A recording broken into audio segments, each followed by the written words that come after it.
नहीं हो सकता। इस तरह से चारों बच्चों को बारी बारी से पूछा गया, चारों में से किसी ने भी तैयार नहीं हुआ। परिस्थितियां चाहे जो भी रही होगी, हो सकता है उनके पास पैसा नहीं होगा या जो भी कारण हो। उसके बाद उनकी बच्ची को पूछा गया, जो डेड बॉडी था, जो मृत शरीर था, उनकी बच्ची को पूछा गया कि क्या आप 15 लाख रुपये देंगे? तो बोलते कि हम कैसे दे सकते, जब हमारा भाई नहीं दे सकता तो हम तो दूसरे के बंधन में हैं, हमारा तो हस्बैंड कोई और है, हमारा तो परिवार ही कोई और है, हम कैसे दे सकते हैं? जो इस मृत शरीर का पूरा दौलत है, उसको जो लेने वाला है, जिसको प्रॉपर्टी ट्रांसफर होकर वो नहीं दे सकता, तो मैं कैसे दे सकता? इस तरह से बेटा कंक्लूजन ये है कि उनके जितने भी लोग थे उनमें से किसी ने भी ये 15 लाख रुपए देने के लिए तैयार नहीं हुआ। परिस्थितियां चाहे जो भी हो। ग्रामीण से पूछा गया तो ऑफकोर्स ग्रामीण भी तैयार नहीं हुए, सारा प्रक्रिया रुका रहा। और उसी में से एक लड़की निकल के बाहर आती है, एक बच्ची निकल के बाहर आती है और वो कहती है कि सुनिए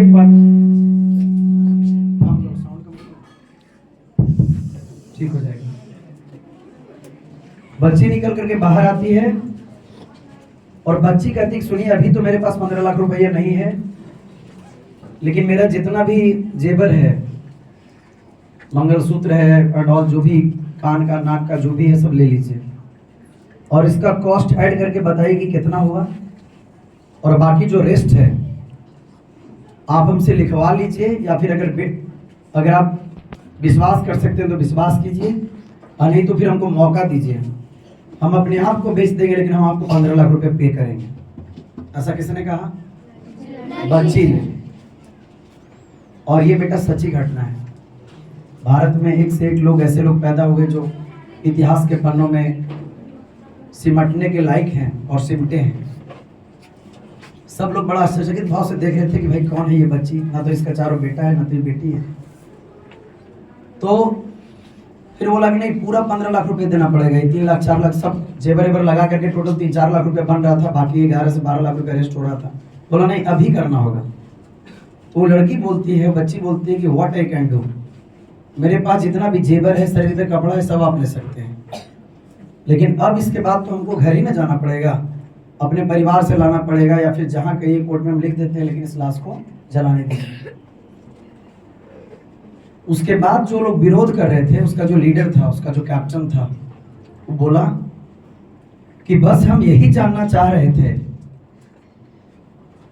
इस मरे हुए लाश का अपना कौन है।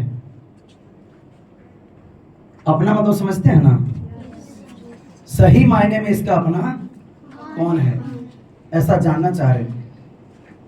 और उस हजारों की भीड़ जो बनारस के मुर्दा घाट पे खड़ी थी, कई सारे अलग अलग लोग लाश जलाने के लिए आते हैं, बड़ा ही फेमस है। अगर आपको भी कभी टाइम मिलेगा तो जाइएगा, मैं तो गया हूँ जब मैं IIT दिल्ली में पढ़ रहा था। तो वो जो विरोध करे थे वो कहते थे मैं बस यही जानना चाह रहा था कि सही मायने में ये आदमी जो पूरा अपना जीवन और जवानी को अपने परिवार को पोसने में पालने में लगा दिया,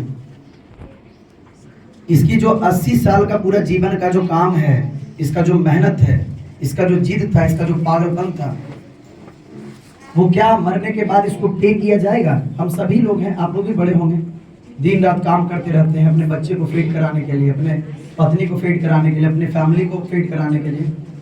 लेकिन उनका कहना यही था कि मैं ये जानना चाह रहा था कि इतनी बड़ी जो भीड़ है, मरने के बाद कौन इसके सही मायने में अपने लोग हैं, कौन इनको अपना मानते हैं। और दुर्भाग्य ऐसा है कि इसी का चारों पुत्र और इसी का बच्ची इस बात के लिए तैयार नहीं हुई। लेकिन देखो ये तीसरा आदमी, और पता है बेटा वो कौन था?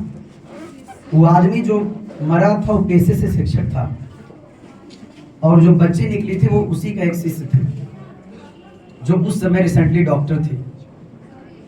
और उसको पता चला कि हमारे शिक्षक का, हमारे गुरुजी का देहांत हुआ है। तो होता है कि किसी विद्यार्थी के साथ ऐसा अटैचमेंट हो जाता है, जब भी आप शिक्षक बनिएगा तो आपको पता चलेगा। भारत में भी शिक्षक का बहुत सबसे ऊपर दर्जा दिया गया, मैं कई बार क्लास में ही बताता हूँ। तो वो जो बच्ची भीड़ से निकल करके बाहर आई और बोली कि मैं सब कुछ अपना कुर्बान कर दूंगा इसके लिए, इस 15 लाख के लिए, वो कोई और नहीं, वो उस वृद्ध व्यक्ति का बेटा नहीं था, बेटी नहीं थी, बल्कि एक शिष्य थी, शिष्या थी। तो इस पूरी जो बातें हैं, ये जो घटना है, इसका सीख यही है कि एक शिक्षक और एक शिष्य का जो रिश्ता होता है वो सबसे ऊपर होता है, सबसे बड़ा होता है।